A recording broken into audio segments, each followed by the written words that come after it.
it all began tonight. I saw you and the world went away.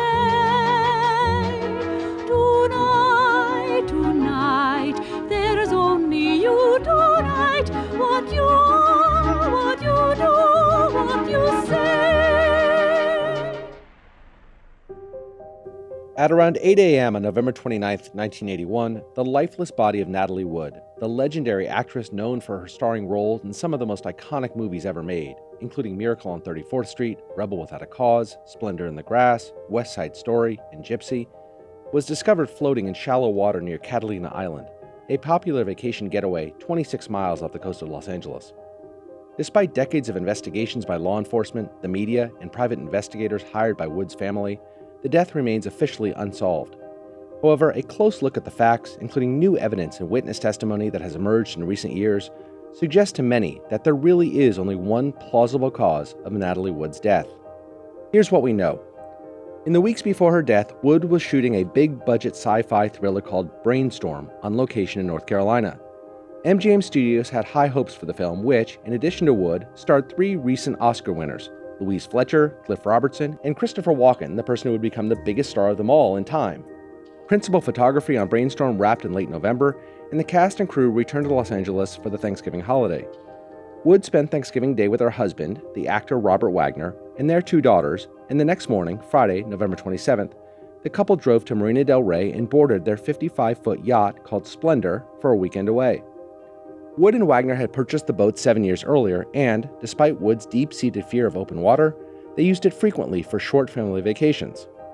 Also on board was the boat's 33-year-old captain, Dennis dver, and Wood's Brainstorm co-star, Christopher Walken, who had developed a close friendship with Wood while shooting in North Carolina. dver piloted the boat to Catalina and anchored at a tranquil spot off the island's north shore. The weather was cold for November, highs only in the mid-50s, and Wood, Walken, and Wagner spent all Friday in the yacht's salon drinking wine and champagne.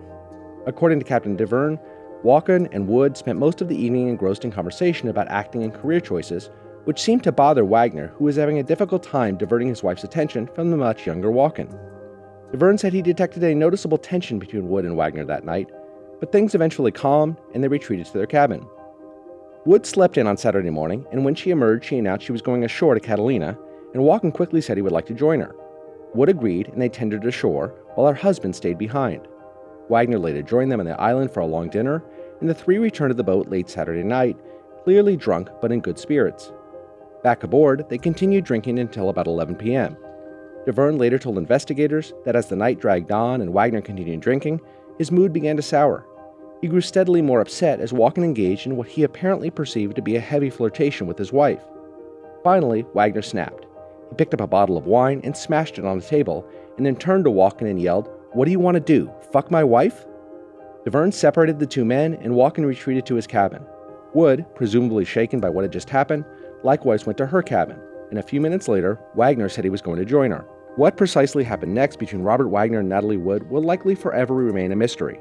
But a short time later, Wagner re-emerged and told dver that Wood had left the yacht in a small, inflatable dinghy that was typically tied to the stern. At Wagner's suggestion, the 2 men waited for approximately 2 hours for Wood to return before finally calling Harbor Patrol around 1:30 a.m. 6 hours later, Natalie Wood was found dead, face up in the water about 1 mile down the coast from where the Splendor was anchored and 600 feet from the missing dinghy. Natalie Wood was 43 years old. I'm Jason Beckerman. I'm Derek Kaufman. This is Last Days, Natalie Wood.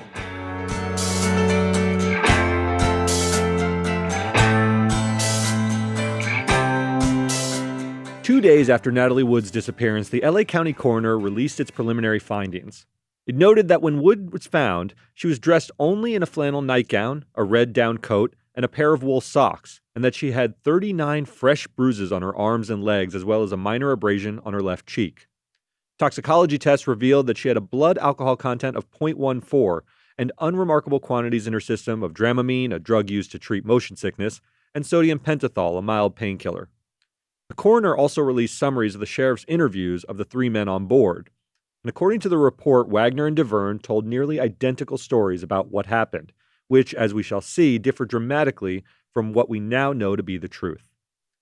They said that after a pleasant evening of socializing and drinking, Wood went to bed alone. Later, Wagner went to check on her, but she was nowhere to be found. After searching the boat, Wagner noticed that the dinghy was missing, causing him to assume that Wood had taken it out on her own, which he said she had done in the past. They waited for her to return, but grew worried as time passed, ultimately calling Harbor Patrol for assistance. Both Wagner and dver articulated the same theory, that Wood must have fallen into the water after she had unstrapped the dinghy and been pulled under. As for Walken, both Wagner and dver confirmed he was in his cabin throughout the ordeal and was not present when Wood went missing. After considering all the evidence and the statements of the men on board, the LA County Coroner Thomas Noguchi concluded that Natalie Wood's death was simply a tragic accident. Miss Wood, it appears, based on our investigation, midnight, shortly after midnight of the Sunday morning, she apparently attempted to get on to the dinghy, slipped and fell in the water, unable to return to the dinghy or the boat. The coroner's determination that Natalie Wood died of an accidental drowning was met with immediate skepticism from both the public and those close to Wood. Wood's sister, Lana, rejected the coroner's findings out of hand, noting that Natalie was terrified of deep water and would never have voluntarily left the yacht alone at night, especially while intoxicated and without, at the very least, first putting on pants or shoes on a bitterly cold night. A chorus of newspapers and tabloids soon joined Lana in calling for answers. The New York Times and Washington Post published op-eds questioning the official conclusions, focusing on the extent of Wood's injuries, particularly the fresh bruises on her body and face, and criticizing the coroner's apparent refusal to conduct thorough forensic investigations of the dinghy or the yacht. The Hollywood Reporter ran stories on each of the inconsistencies, and the National Enquirer publicly acknowledged that which had long been rumored, that Wagner and Wood fought constantly, and their relationship was not the storybook Hollywood romance they'd long fed to the public. Derek, I want to give a full picture of the Wagner-Wood relationship. It's really important to understand what they had been through together and what led up to this night. The two first met. She was 18. He was 26. She was insanely famous at this point. One of, if not the most famous actress in the world, or verging on that. West Side Story is one of the biggest movies ever in Hollywood history. She was a child actress in Miracle of 34th Street, and she had been insanely famous, dropped dead gorgeous. Robert Wagner, for his part, was impossibly handsome guy, was more of a television actor, not nearly as famous as her, but had a long string of affairs from the time he was in his early 20s. He had slept with Joan Crawford, Elizabeth Taylor, Joan Collins, Barbara Stanwyck, who I think was in her mid-40s, but when he was 22. He slept with A-listers, but was seen more as a pretty boy, That's sort right. of lightweight actor, and she was a serious thespian. That's right. They married for the first time a year later in 1957. I say the first time because they marry again later on, as we'll see. They divorced 5 years later, and it had been rumored that there was some evidence to suggest that Natalie Wood had caught him in bed with another man. Those rumors of Wagner's bisexuality persisted. For what it's worth, they're probably true based on what I've read. They're probably true for what it's worth. And also for what it's worth, Christopher Walken also has admitted to having bisexual leanings. So there's a lot of rumor speculation after the fact that it may have been some sort of love triangle, but we're not sure. After Wood and Wagner divorced, they remarried other people, then got back together and married again in 1972. And from that point forward until 81 when she died, they were, by all accounts, a happy family. The National Enquirer came out and said that maybe not quite so much. They had a daughter together. She had a daughter from her interim marriage. So there were two daughters in the family. Throughout their second marriage together, there were rumors of infidelity by both parties. And obviously those reemerged when she died. But again, no hard evidence at all. But I don't think anyone would be shocked to know that there was. There was also rumors that she may have been in a relationship with Christopher Walken, given his presence on the boat. The last movie they were in together, Brainstorm. Right. And Christopher Walken was married at the time also, and his wife, for whatever reason, wasn't on this yacht trip. So Wagner and Wood invite Walken to join them on this boat. It seems a little weird, I guess. It seems a little weird. It also seems very Hollywood. Hollywood. This was the relationship. The Wood-Wagner relationship was kind of like Richard Burton and Elizabeth Taylor. Very, very glamorous. Yeah. And L.A. was seen as a sort of different place. It's sort of out of step with the mainstream. It's hard for sort of the rest of the country to understand the sexual mores and so forth. And this was a relationship that was a prominent example of that. Despite mounting questions about the apparent inconsistencies between the coroner's conclusions and the publicly available facts, the LA County Sheriff refused to reopen the investigation, and over the next months and years, the matter faded from the public's consciousness. But in 2000, everything changed when Captain Dennis dver broke 2 decades of silence in an interview with Vanity Fair, in which he gave a dramatically different account than anyone had heard before. DeVerne admitted he lied to police during his initial interview, but said he did so at Wagner's insistence. In this new account, DeVerne said Wood, Wagner, and Walken had been drinking heavily until around 11 p.m. when Wagner, growing more and more upset over his wife's flirtation, suddenly snapped and smashed the bottle of wine before accusing Walken of wanting to sleep with Wood. Walken, clearly uncomfortable at this point, and Wood, visibly shaken, retreated to their respective cabins. Wagner followed Wood, and a short time later, DeVerne said he overheard the couple in a heated exchange on the floor below. Suddenly, the arguing stopped, and a short time later, Wagner reemerged, appearing calm. Wagner looked at DeVerne and said, quote, "She's gone." DeVerne was confused and asked, "What do you mean she's gone?" Wagner then gestured toward the back of the boat, where the dinghy was now missing. He insisted that Wood must have taken it out on her own, but DeVerne said he knew better. Natalie was terrified of deep water. She wouldn't have gone out alone, especially not in the dead of night. DeVerne said he immediately told Wagner they should turn on the searchlights and call for help, but Wagner stopped him. "We're not going to do that," he said. "We'll wait." Wagner sat calmly for over 2 hours, apparently waiting for Wood to return. He even opened another bottle of wine.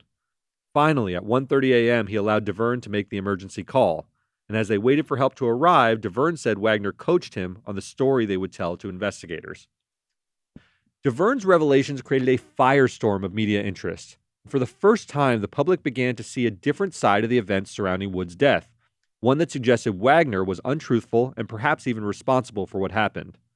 Wagner responded to DeVerne's account by denying any wrongdoing and accusing him of trying to profit from the tragedy, though it does not appear that DeVerne ever made any money from the interview. There's always been an open question about why DeVerne decided to do this interview with Vanity Fair. He said that he had been riddled with guilt, that it was time to come out. There's no evidence that he ever earned a penny. Vanity Fair famously is on record. They do not pay for interviews. I take them at their word. They don't pay for interviews. So he didn't make any money from coming public. He also risked a lot, right? Yeah. He could have been criminally prosecuted for as an accessory after the fact if anything was found out. Sure, he catered to celebrity clients. Right. This would destroy you not having discretion. And he also, if what he was saying was false, he opened himself up to a defamation lawsuit.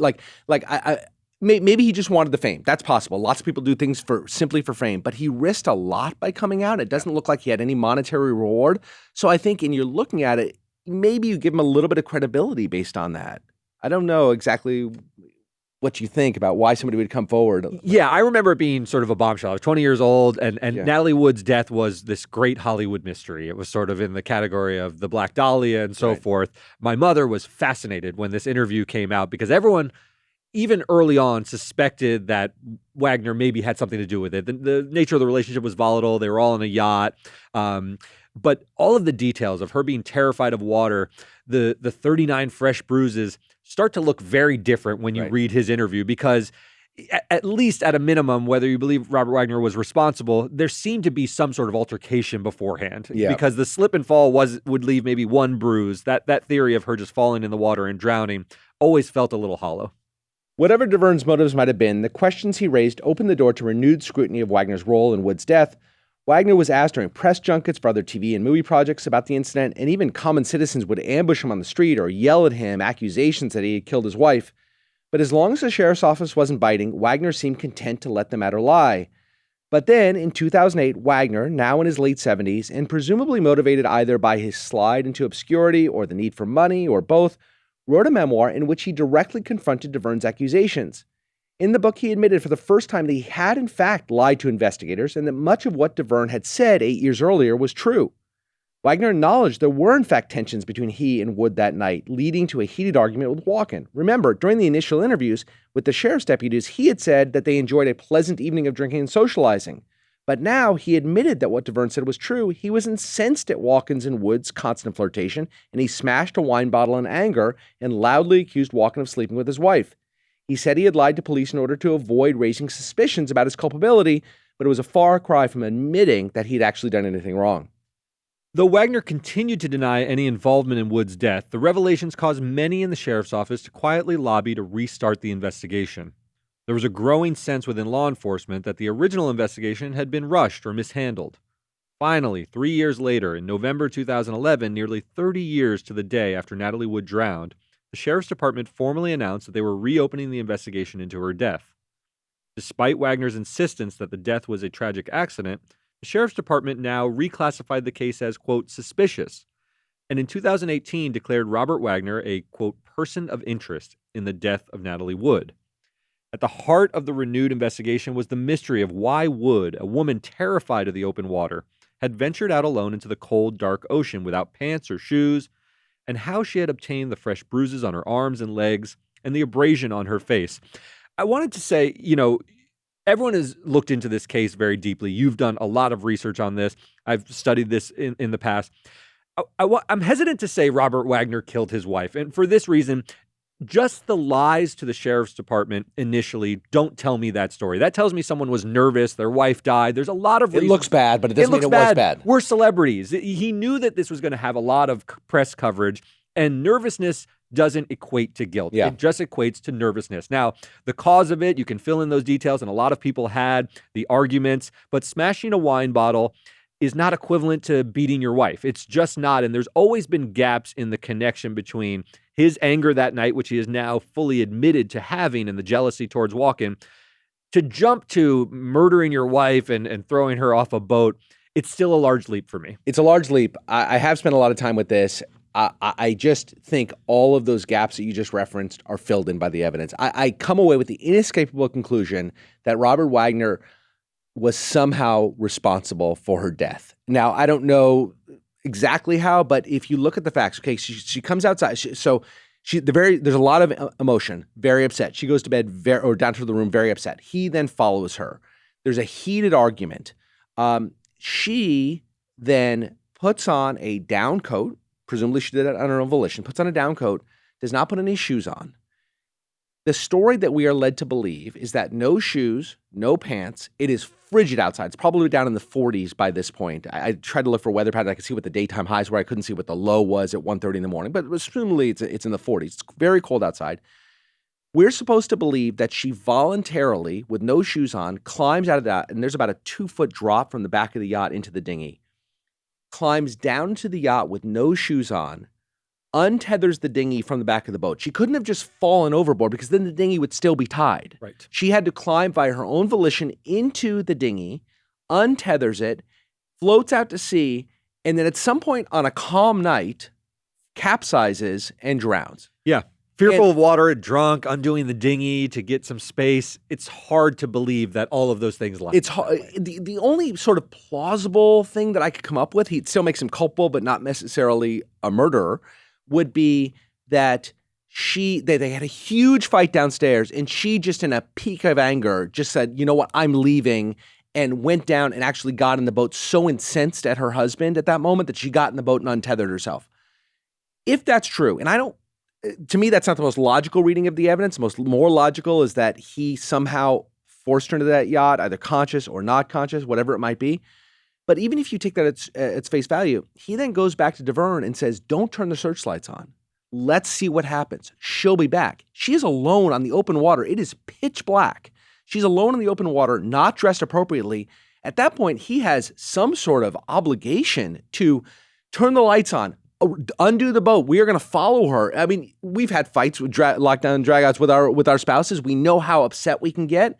But, it's never happened to me personally, but you hear stories about like one spouse getting out of the car. I'm going to walk back. Yes. When you're the spouse, you get behind the wheel and you follow them closely. That's what you do in that moment, right? He didn't do that. Yes. He just abdicated all responsibility, even assuming the facts, which I am, in the light, I think, most favorable to him is that she voluntarily got on in a fit of rage and went out by herself. He still doesn't lose all obligation to follow her. You're right. The passage of time and not sort of immediately searching for her, if you're to believe what DeVerne said, that he said, we're going to wait, and he opens a bottle of wine. These are not the actions of a man who is showing any sort of concern for a loved one, because I had always sort of subscribed to the idea that they had a fight. I mean, they were upset with each other, maybe even a physical fight, but that could have led to a slip and a fall and an accidental drowning. The problem with that is you would immediately search. If you have a physical fight with your wife and she slips and hits her head and goes into the water, you save her. You're not every domestic squabble turns into wanting to watch her drown. The slip in the fall doesn't make sense because the dinghy was untethered, right? Yeah. Nobody untethers a dinghy and then gets into it. You get into it before you untie the dinghy. That's right. So who untied the dinghy? Was it her when she was in the boat? That's one possibility.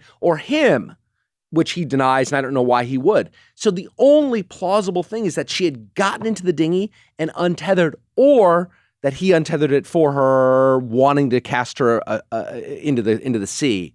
I can't come up with another explanation. I'm not trying, obviously I have no idea. I'm just speculating here, but I can't come up with another plausible explanation, and he hasn't given one either. That's right. He has remained in steadfast denial, but all the theories in the world are unlikely to amount to much, because since the sheriff's office reopened the case in 2011, and since reclassified her death as undetermined, and labeled Wagner this person of interest in her death, it's given no indication that they've made any progress in actually solving the case or that any charges against Wagner are forthcoming. Robert Wagner is now 95 years old, and although apparently still in good health, is seldom seen in public.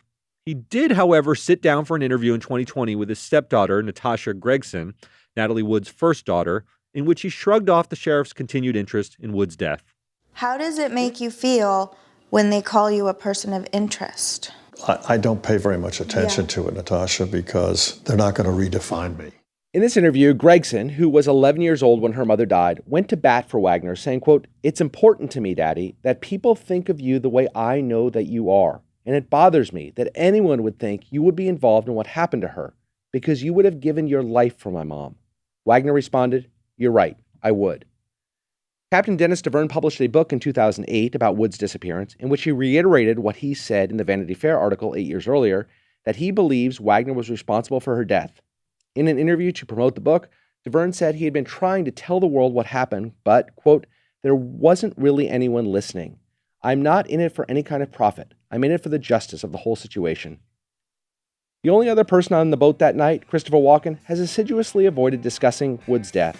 The only time he did speak of it was in a 1997 interview with Playboy, in which he said, quote, "She slipped and fell in the water. I was in bed then. It was a terrible thing. Look, we're in a conversation I won't have. It's a fucking bore."